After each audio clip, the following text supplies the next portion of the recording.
خواتین و حضرات السلام علیکم، میں ہوں آپ کی میزبان یاسمین آفتاب علی، چینل اور پروگرام یاسمین آفتاب علی کے ساتھ۔ اگلا چیف جسٹس سپریم کورٹ کا کون بنے گا؟ جو نئی ترمیم 26ویں امینڈمنٹ آ رہی ہے، جب میں یہ پروگرام ریکارڈ کرا رہی ہوں تو غالباً اس وقت پارلیمنٹ میں وہ پیش ہو رہی ہوگی، لیکن اس کا اعلان ہو گیا ہے، پریس کانفرنس ہو گئی ہے اور اس میں یہ طے ہو گیا ہے کہ تمام پارٹیاں متفق ہیں ماں سوائے پی ٹی آئی کے۔ پچھلے پروگرام میں ہم اس کی تفصیل بتا چکے ہیں۔ آج جو ہم اس وقت پروگرام میں ابھی بات کریں گے وہ نئے chief justice, incoming chief justice کے حوالے سے بات کریں گے۔ ٹائم کیوں ضروری تھا اس وقت؟ یہ اتنا 26 امینڈمنٹ کے لیے شارٹ ٹائم، یہ کہا جا رہا تھا کہ it's a race against time, کیونکہ جسٹس فائز عیسیٰ 25 تاریخ کو ریٹائر ہو رہے ہیں اور قانونی شق ہے، ریکوائرمنٹ ہے کہ ریٹائرمنٹ سے ان کے 3 دن پہلے نئے چیف جسٹس کا نوٹیفیکیشن آ جانا چاہیے۔ اب اس میں جو چیزیں موٹی موٹی جو بات کی گئی ہے، جو وفاقی وزیر قانون اور وفاقی وزیر اطلاعات اور نشریات نے پریس کانفرنس میں بات کری، تفصیل جب آگے آئے گی، زیادہ ڈیٹیلز مسودہ ہاتھ میں آئے گا تو میں دوبارہ نئے حقائق لے کے اور ڈیٹیلڈ حقائق لے کے آپ کے ساتھ حاضر ہوں گی۔ جو آئینی بینچز ہیں ان کو بنانے کا فیصلہ کیا گیا ہے، علیحدہ کانسٹیٹیوشنل کورٹ کا فیصلہ نہیں کیا گیا، اور یہ مولانا فضل الرحمان صاحب کی خواہش تھی کہ الگ کورٹ کے بجائے آئینی بینچز بنائی جائیں۔ یہ سپریم کورٹ میں صرف نہیں بنیں گی بلکہ صوبائی ہائی کورٹس کی بھی بینچز ہوں گی آئینی، اور اس کا حق بینچز بنانے کا کسی جج کے اختیار میں نہیں دیا گیا، چاہے وہ چیف جسٹس ہی کیوں نہ ہو۔ یہ جوڈیشل کاؤنسل اس کا فیصلہ کرے گی کہ فلاں سبجیکٹ پہ اگر ایک بینچ بننا ہے تو اس بینچ کے کون ممبران ہوں گے۔ اس کے علاوہ 65 ایئرز ریٹائرمنٹ ڈیٹ ہے ایک چیف جسٹس کی یا ریٹائرمنٹ کی یا جج کی، تو اگر ایک شخص چیف جسٹس بن رہا ہے اور وہ بن جاتا ہے لیکن اس کی 65 ایئرز پہلے آ جاتے ہیں اور ریٹائرمنٹ کی ڈیٹ بعد میں آ رہی ہے، لیکن وہ 65 کی ایج پر ریٹائر ہو جائے گا۔ اگر اس کی ڈیٹ آگے آ رہی ہے تو ٹھیک ہے، وہ 3 سال کی میعاد اپنی پورا کرے گا۔ اس کے علاوہ جو ایک بہت بڑی چینج آئی ہے وہ کیا ہے؟ وہ یہ ہے کہ اب پہلے یہ ہوتا تھا کہ جو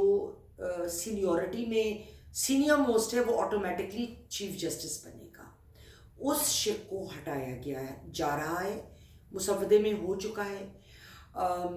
اس کے بجائے طریقہ یہ اختیار کیا جا رہا ہے کہ 3 سینئر موسٹ ججز کو ان کا نام ایک پارلیمنٹری 12 رکنی پارلیمنٹری کمیٹی کے سامنے پیش کیا جائے گا، اور وہ پارلیمنٹری کمیٹی یہ فیصلہ کرے گی کہ ان تینوں میں سے کس نے چیف جسٹس سپریم کورٹ کا اگلا بننا ہے۔ اب یہ فیصلہ کیوں ہوا؟ ویسے ہونا چاہیے تو ایسے ہی تھا۔ دیکھیں، آرمی میں بھی جو اتنی سنجیدہ اور سینئر موسٹ پوزیشن ہوتی ہے COS کی، اس میں بھی جو 3 سب سے سینئر جنرلز ہوتے ہیں ان کے نام جاتے ہیں پریزیڈنٹ کو، اور ان میں سے کسی ایک کی تقرری ہوتی ہے، آٹومیٹکلی سینئر موسٹ جو ہے وہ نہیں بن جاتا۔ 3 جو سینئر موسٹ ججز اس وقت موجود ہیں، منصور علی شاہ صاحب اس امینڈمنٹ سے پہلے جنہوں نے جج بننا تھا سپریم کورٹ کا چیف جسٹس۔ دوسرا نام ہے منیب اختر صاحب کا، اور تیسرا نام جو ہے وہ ہے جسٹس یحییٰ آفریدی کا۔ اب منصور علی شاہ صاحب کا بن جائیں، ہو سکتا ہے حکومت یہ بات کرے کہ وہ بن جائیں، کیونکہ اب جو بینچ بنے گا کانسٹیٹیوشنل بینچ، وہ جوڈیشل کمیشن بنائے گا، اور جو بقایا ججز ہیں ان کا کوئی اس میں عمل دخل نہیں ہوگا۔ جو باقی کورٹ ہے وہ باقی معاملات جو لوگوں کے مسائل ڈیلے ہو رہے تھے لوگوں کو انصاف نہیں مل رہا تھا، عرصے سے معاملات لٹکے ہوئے تھے، صرف اس کو دیکھیں گے، ہونا بھی یہی چاہیے۔ تو اس صورت میں ہو سکتا ہے یہ رائے ہو کہ ایک غیر جانبدارانہ رویہ دکھاتے ہوئے ہم منصور صاحب کو بننے دیں جج۔ میرے خیال میں لیکن شاید یہ بات غیر یقینی ہو۔ اس کی 3 وجوہات ہیں بڑی بڑی جو سامنے مجھے نظر آتی ہیں۔ نمبر 1، جو عمران صاحب نے انڈیو بہت فیور کیا منصور صاحب کو، ایکسکیوز می، ایک پرسیپشن یہ دیا گیا کہ منصور صاحب جب آئیں گے تو عمران صاحب کی پارٹی اور ان کے تمام جو کیسز چل رہے ہیں، تمام جو مسائل چل رہے ہیں، وہ حل ہو جائیں گے، ایک بات۔ دوسری چیز، جو ریزروڈ سیٹس کو لے کے منصور صاحب کی ججمنٹ تھی، جو میں نے اپنا ایک پروگرام بھی اس پہ کیا، جو قانونی طور پہ بطور وکیل میں سمجھتی ہوں کہ قانون کے علاوہ اس میں ہر چیز تھی۔ اور تیسری بات، انہوں نے جو سیکریٹری کو چیف جسٹس کے لیٹر لکھا، جو ایک سینئر جج ہوتے ہوئے وہ جانتے ہیں کہ اگر منیب اختر صاحب کو فائز عیسیٰ نے ہٹایا تھا اس کمیٹی سے جو یہ فیصلہ کرتی ہے کہ بینچز جو ہیں وہ اس میں کون شامل ہوگا مختلف بینچز میں، تو ان کی وہ جواب دہ نہیں تھے کسی دوسرے شخص کو، یہ ان کا رائٹ تھا۔ لیکن اس کے باوجود انہوں نے جو جواب دیا وہ ایک ورچوئل چارج شیٹ تھی منیب اختر صاحب کے خلاف، جس میں 11 شقیں تھیں۔ اس پہ بھی میں نے ایک مکمل پروگرام پیش کیا ہوا ہے۔ اور 2-3 جو بڑی بڑی باتیں تھیں وہ ان کے رویے سے شکوہ، دوسرا وہ فیصلہ نہیں دیتے، تمام معاملات سٹے آرڈر پہ چلاتے ہیں، تیسرا یہ کہ وہ 11 بجے اٹھ جاتے ہیں، 11 بجے کے بعد کوئی کیسز نہیں سنتے، اور کچھ دوسری باتیں تھیں۔ تو ظاہر ہے جب ایک چیف جسٹس کی اپنے ایک سینئر جج کے بارے میں اس قسم کی رائے ہوگی تو یہ توقع رکھنا کہ وہ اب چیف جسٹس بن جائیں گے، اور جس کی بنیاد پہ ان کا نام لے کر منصور علی شاہ نے باقاعدہ خط لکھا اور خود بھی ایک کمیٹی میں بیٹھنے سے انکار کر دیا کہ جی جب تک وہ نہیں آئیں گے تو میں بھی نہیں بیٹھوں گا، تو میرے خیال میں تو پھر اس طرح سے ان کا بھی شاید ان کے حق میں فیصلہ نہ ہو۔ جو تیسرے جج ہیں یحییٰ آفریدی صاحب، وہ ایک ایچسونین ہے، ان کا تعلق کے پی سے ہے،